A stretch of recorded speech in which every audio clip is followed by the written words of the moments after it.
आज हम नेपाल के पॉलिटिकल हिस्ट्री का डीप एनालिसिस करेंगे।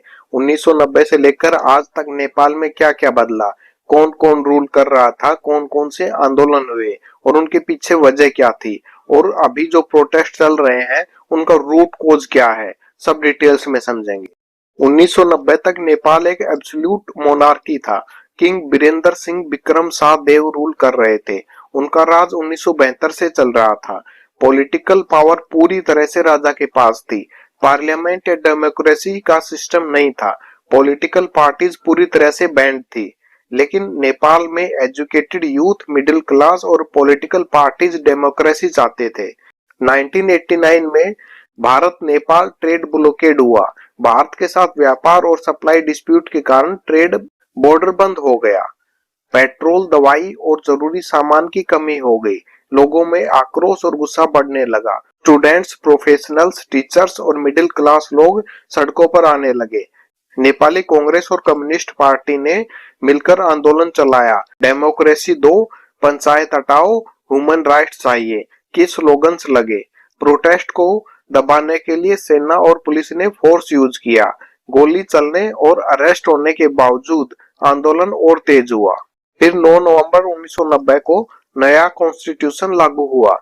राजा ने कॉन्स्टिट्यूशनल मोनार्की स्वीकार की। पॉलिटिकल पार्टीज को चुनाव लड़ने की अनुमति मिली। लोकतंत्र का ऑफिशियल रूप दिया गया। फिर मई 1991 में पहली बार मल्टी पार्टी इलेक्शंस हुए। नेपाली कांग्रेस जीती और गिरिजा प्रसाद कोइराला प्रधानमंत्री बने। इलेक्शंस तो हुए, लेकिन नेपाल का हेड ऑफ स्टेट अभी भी किंग ही थे। इसके बाद नेपाली कांग्रेस और कम्युनिस्ट पार्टी ऑफ नेपाल जैसी पॉलिटिकल पार्टीज उभर कर आई, लेकिन पॉलिटिकल इंस्टेबिलिटी काफी ज्यादा रही। गवर्नमेंट बार बार गिरती रही। पार्शियल डेमोक्रेसी तो आ गई, लेकिन कुछ प्रॉब्लम्स थी जो कॉन्स्टेंटली चल रही थी, जैसे करप्शन, रीजनल डिस्पैरिटी, डेवलपमेंट में कमी, अनएम्प्लॉयमेंट। फिर क्या होता है, 1996 में नेपाल में एक बड़ा आर्म्ड रिबेलियन शुरू हुआ, जिसे माओइस्ट आंदोलन या पीपल्स वॉर भी कहा जाता है। इस आंदोलन को कम्युनिस्ट पार्टी ऑफ नेपाल ने शुरू किया था, जिसको लीड पुष्प कमल दहल प्रचंड कर रहे थे। इनकी डिमांड्स थी लैंड रिफॉर्म्स। माओइस्ट नेता चाहते थे कि नेपाल में क्रांति हो और एक नई समाजवादी व्यवस्था आए और पावर इक्वली डिस्ट्रीब्यूट हो। पावर शहरी इलाइट के हाथ से निकलकर आम लोगों तक भी पहुंचे। फिर 1996 से 2006 तक ये सिविल वॉर चली। 13,000 से अधिक लोग मारे गए। देश की इकोनॉमी, गवर्नेंस और इंफ्रास्ट्रक्चर को नुकसान हुआ। राजतंत्र और पॉलिटिकल सिस्टम भी कमजोर हुआ। अंत में 2006 में पीस एग्रीमेंट हुआ और माओइस्ट को मेन स्ट्रीम पॉलिटिक्स में शामिल कर लिया गया। 1 जून 2001 को नेपाल के नारायण हिती पैलेस में एक शॉकिंग घटना हुई। क्राउन प्रिंस दीपेंद्र ने अपने ही परिवार पर गोलियां चला दी। किंग बीरेंद्र, क्वीन ऐश्वर्या और कई रॉयल मेंबर्स की मौत हो गई। कहा जाता है दीपेंद्र पर्सनल स्ट्रेस और शादी को लेकर फैमिली कॉन्फ्लिक्ट और पॉलिटिकल प्रेशर में था। इस दौरान उसको भी गोली लगती है और वो कोमा में चला जाता है और 2-3 दिन बाद उसकी भी डेथ हो जाती है। फिर इसके बाद उसके छोटे भाई ज्ञानेंद्र को किंग बना दिया जाता है। इस मैसेकेर ने नेपाल के लोगों में राजशाही के ऊपर से विश्वास कम कर दिया।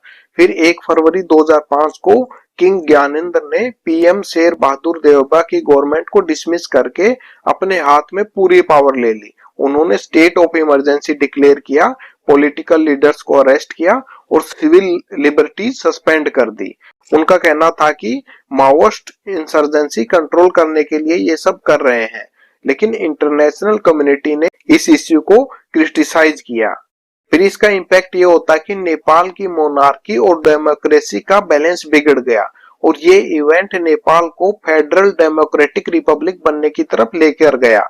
फिर क्या होता है, 2006 में 7 पार्टी अलायंस और communist party of Nepal Maoist के बीच एक 12 पॉइंट एग्रीमेंट हुआ, जिसमें मोनार्की के खिलाफ मिलकर लड़ने का फैसला किया गया। इसके बाद 6 अप्रैल 2006 को नेशन वाइड प्रोटेस्ट स्टार्ट हो गए, जो 24 अप्रैल तक चले। प्रोटेस्ट्स में लोगों ने शहरों और गांवों में रास्ता रोको आंदोलन, जेल भरो आंदोलन और पुलिस ने भी प्रोटेस्ट को रोकने के लिए फोर्स का इस्तेमाल किया, जिसमें कई लोग घायल हुए और कुछ लोगों की मौत भी हुई। फिर 24 अप्रैल 2006 को किंग ज्ञानेंद्र ने नेशनल टेलीविजन पर आकर पार्लियामेंट को रीइंस्टेट करने का अनाउंसमेंट किया। उन्होंने एसपीओ को नए गवर्नमेंट बनाने का अधिकार दिया और मल्टी पार्टी डेमोक्रेसी का सफलतापूर्वक चलाने की बात कही।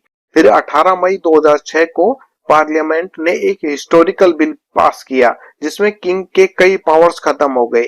इस बिल में शामिल था किंग को सुप्रीम कमांडर के रूप में हटा दिया गया, नेपाल को सेकुलर डिक्लेयर किया गया, राज परिषद को अबोलिश किया गया, आर्मी और गवर्नमेंट के टाइटल से रॉयल रेफरेंसेस हटा दिए गए, किंग और उसके परिवार पर टैक्स लगाया गया।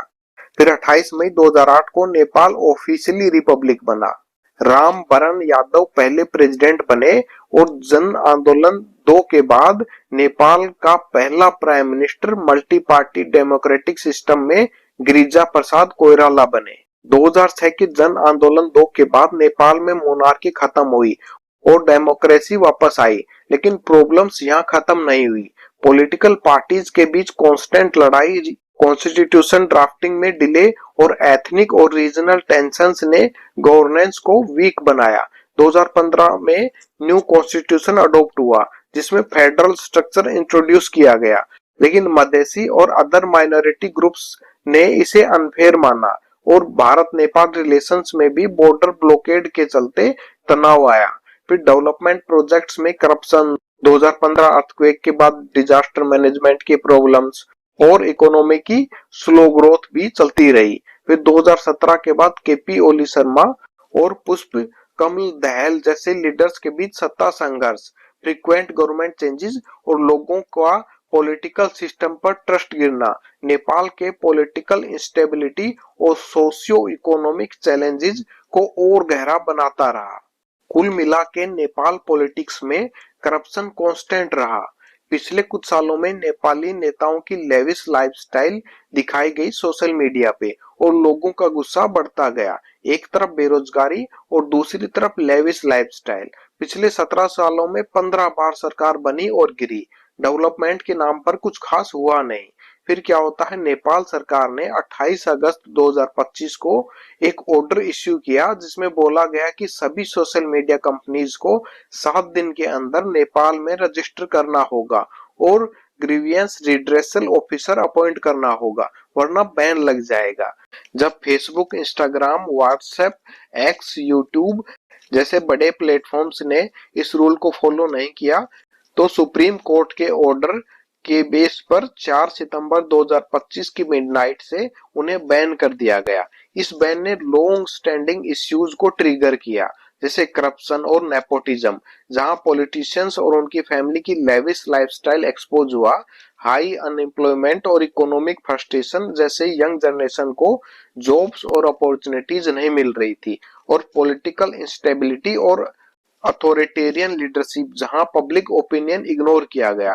ये सारे फैक्टर्स कंबाइन होकर वाइड स्प्रेड प्रोटेस्ट में बदल गए। इसमें क्लैशेस के दौरान काफी लोग मारे गए और इंजर्ड हुए। 9 सितंबर 2025 को पीएम केपी शर्मा ओली ने रिजाइन कर दिया और सोशल मीडिया बैन हटा दिया गया, लेकिन यूथ के मन में डिमांड्स करप्शन के खिलाफ एक्शन और अकाउंटेबिलिटी के ऊपर है, जो अभी भी पेंडिंग है। इसमें अभी भी प्रोटेस्ट चल रहे हैं और आगे क्या होता है वो देखना होगा।